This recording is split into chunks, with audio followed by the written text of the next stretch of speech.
माझ्या आयुष्यात काय मोटिवेशन होतं? मी बऱ्याच वेळा सांगतो, मला ना क्लासहून होण्यासाठी, ना लाल दिव्याच्या गाडीसाठी, ना खाकी वर्दीसाठी, ना चांगल्या पगारासाठी, ना गाडी माडी घोडी आईशारामासाठी कधीच अधिकारी व्हायचं नव्हतं. मला माझ्या आयुष्यात फक्त आणि फक्त माझ्या आईबापाच्या हातातला कोयता बंद करण्यासाठी अधिकारी व्हायचं होतं. आणि फक्त म्हणून मी अधिकारी झालो. मी जर तुमच्यासारखे स्वप्न पाहिले असते, लाल दिव्याच्या गाडीत फिरायचंय, वर्दी घालायची,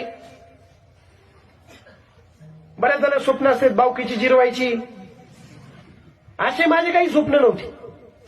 सिंपल आणि साधं स्वप्न होतं. आपले आईबाप राबतायत, आपले आईबाप ऊस तोडतायत, जनावरांसारखं जगतायत, त्यांना माणसासारखं जगणं द्यायचं, त्यांच्या आयुष्यामध्ये समाधान आणायचं आणि याच्यासाठी आपल्याला अधिकारी व्हायचं. आणि ज्या पोराच्या आयुष्यात आईबापाच्या कामाला, आईबापाच्या कष्टाला महत्व असेल, ज्या पोराच्या डोळ्यात आणि डोक्यात आई वडील असतील, तो पोरगा, ती पोरगी कधीही आपला मार्ग चुकणार नाही, आपलं पाऊल चुकीचं टाकणार नाही. त्यामुळे सगळ्यात मोठं मोटिवेशन ते. माझे भाषण ऐकू नका, नाहीतर अजून कोणाचे पण ऐकू नका. लाल दिव्याची गाडी पण पाहू नका.